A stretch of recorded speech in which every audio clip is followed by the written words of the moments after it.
you know Jesus Christ? Do you have a relationship with Him? Can you testify, if you're a Christ follower, about the life that you had before Jesus? And can people see the fruits being bared off of you?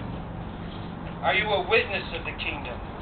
Are you saying to yourself, that's more than I ever signed up for? And I agree. Of course, I didn't know what I signed up for, but I agree. Sometimes it can be overwhelming.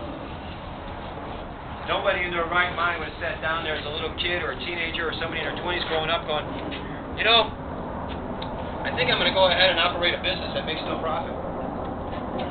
This is crazy. The reason we do is NextStep Ministries, what we do, is so people can come into a relationship with Jesus Christ. So people can hear the truth. Not from a schooled individual, because God knows I couldn't take that path, but from somebody who's walked the walk. Somebody who was on that other side of thinking that the addictive lifestyle that we were in bondage with, we could never get out of. Every day I thank Him, as I said before, that He's released me. Because I thought there was going to be no way I could get out. I didn't know how. I was stuck, doing the same thing over and over again. I was stuck. It is being a slave into bondage. If you're here today and you think that you've gone too far, you've done too many things, and there's no way you could ever come back to a life that you once thought you could have, well, for one thing, it's not going to be the life that you once thought you could have.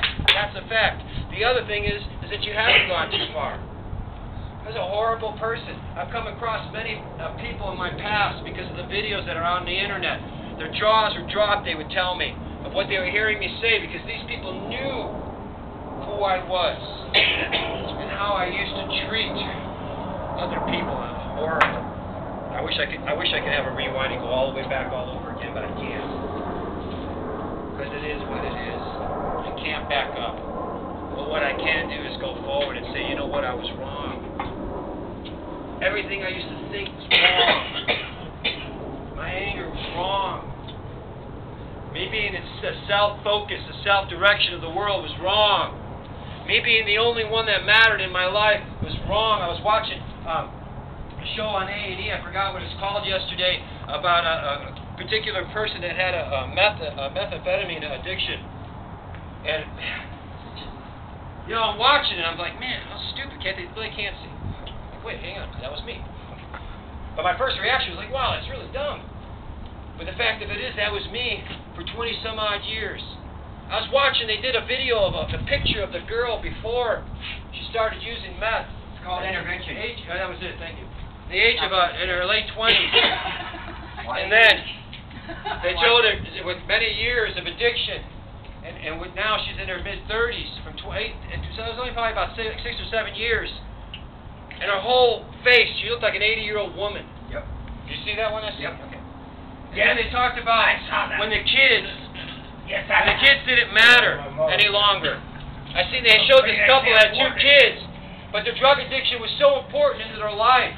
It was such a self-focus that their kids didn't even matter. Though the girl was growing up, and she was probably about 7 or 8 years old, and she used to find the needles in the bathroom. And she kind of knew what Mommy and Daddy were doing.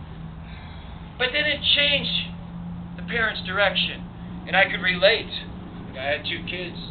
One particular that I raised as an alcoholic drug addict, and I could relate. In fact, I was watching it with my oldest son, and he was watching it with me, and it makes you kind of want to cry a little bit because of the life that had once lived and how it was changed because of Jesus Christ. I can't bring those years back into my oldest son's life. The other part of that same story with that woman is they thought that if they just maybe had one more child, that it would change permanently their outlook on life. So they had another kid, and the woman was continually shooting up while she was pregnant, so she gave birth to an addictive baby. And then they talked about the heavy addictions that this baby is born with. Some of them have strokes. I mean, can you imagine? I don't know how many of you have ever seen a baby being born, but they're just little tiny beings. And having a stroke at that is just, it's incredible. The fact of that story is that the parents could not change their focus because they would have another baby born. That doesn't do it. used to think when my oldest son was born and I was 26 years old, that, okay, now I'm going to get it together. I'm going to be the father I'm supposed to be, get everything right. It's not it. It's the same as when I left Nevada to go to Phoenix because I knew too many people that used drugs out here and I wanted to get away from it. So I moved to Phoenix. And before I left Phoenix, after 7 years living out there, I became a great drug dealer. See, the problem is within inside of us. The problem is within inside of us. We are the problem. So if we're the problem, how can we get it right? Well, there's only one way that I know of. Permanently right. And that's in a relationship with Jesus Christ. Yes, there's many good programs out there, without a doubt, that can clean you up. But unless you want to be heaven-bound, there's only one way. And Jesus says that He is the way, the truth, and the life, and no man comes to the Father except through Him.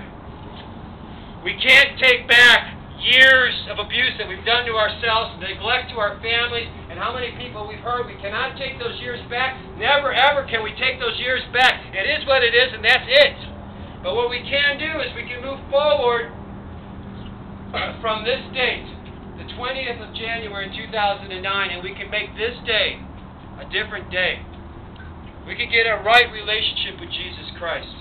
We can sit there and be sarcastic and say, Jesus, if you're real, come into my life and save me. Or we can go on wishing that things would just change as I used to.